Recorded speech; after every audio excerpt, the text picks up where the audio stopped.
Yeah, good. The guys are pretty fresh. I think we gave our guys 4 days off early last week and came back into training on Friday. So guys have had a good 7 days of training and hopefully ready for tomorrow night.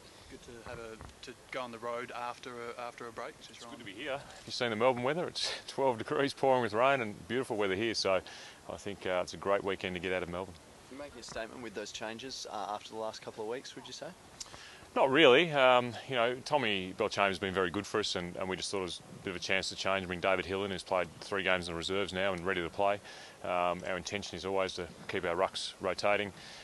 We think on a bigger deck that bringing in some more runners in the team, in Kyle Reimers was pretty important for us. So I don't think it's necessarily a statement. It's just that probably a team that's better suited to this ground rather than a ground like Etihad.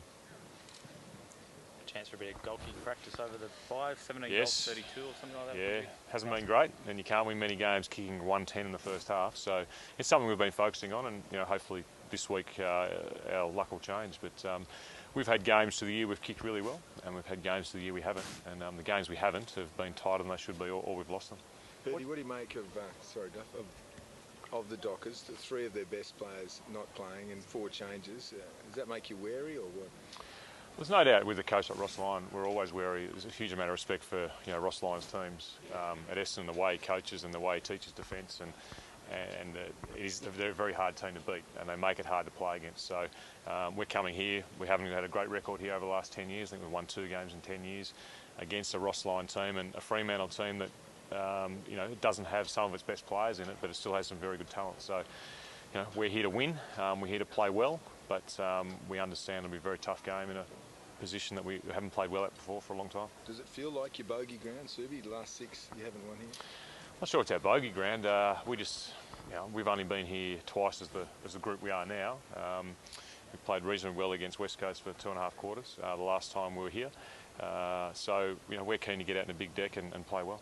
What are the traps you have to watch out for on a ground this size, James? I think you've got to defend the ground a little bit differently to the way we defend Etihad. Etihad's been a smaller ground and probably easier to defend.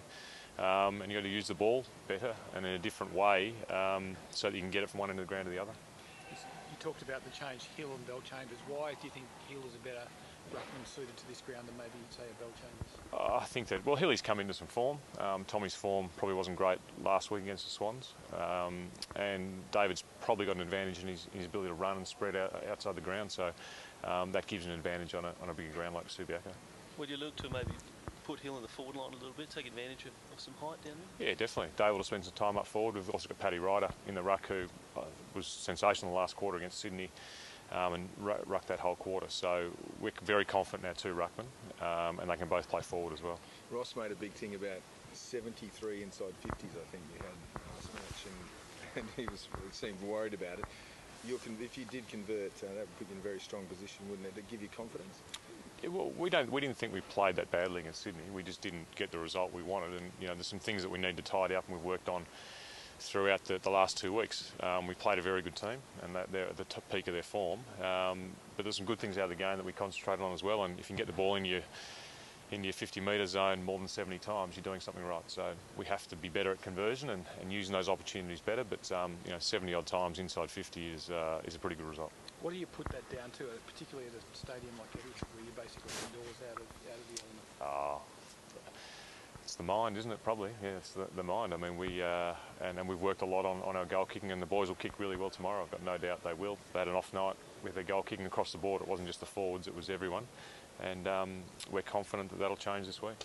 Is there anything in the mind about the 2-game loss? I mean, you started off really strong with the season, and just the 2 games that you've dropped. Yeah, I think certain teams have had certain patches to the year where they've been up and down, and we're hoping that it was a bit of an off patch for us, and physically and mentally we needed a rest, and we've got that. So we're confident that we've got the players and the team to keep going through the year, but time will tell whether that's correct.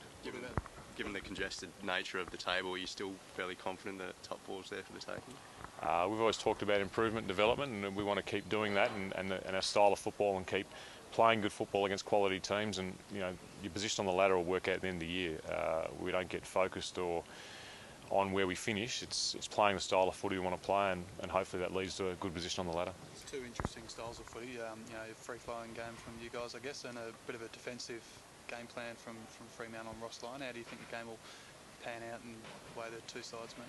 Yeah, look, I think there's a lot made of the way we move the ball and the way Fremantle defend, but particularly the Adelaide game here, they moved the ball really well and moved it very quickly. So there's no doubt that Fremantle can move the ball very well. They've got a lot of talent through the lines, and they have used that corridor a lot as well. So we, as a defensive team, are pretty good too. We don't have we haven't had big scores kicked against us of recent times. So I think it'll be a very even game in attack and defence for both teams. Hey, Hurdy, has Subi got a special relationship for you? You've had a couple of ups and downs here. One negative, one positive, big finish, that sort of thing. Yeah, it was where last game was here. I think face about 20 metres over there, thanks to it wasn't Pav's fault, but I was on him at the time. But yeah, look, I used to love playing here. I used to love the crowd here. I used to love the size of the ground, and I think the team we've picked will love playing here as well. It's a Western Australian footy crowd, whether they're supporting or not, who's a very intelligent football crowd and knows the game. And we always look forward to coming to Perth, and hopefully it'll come away with a win. Well said.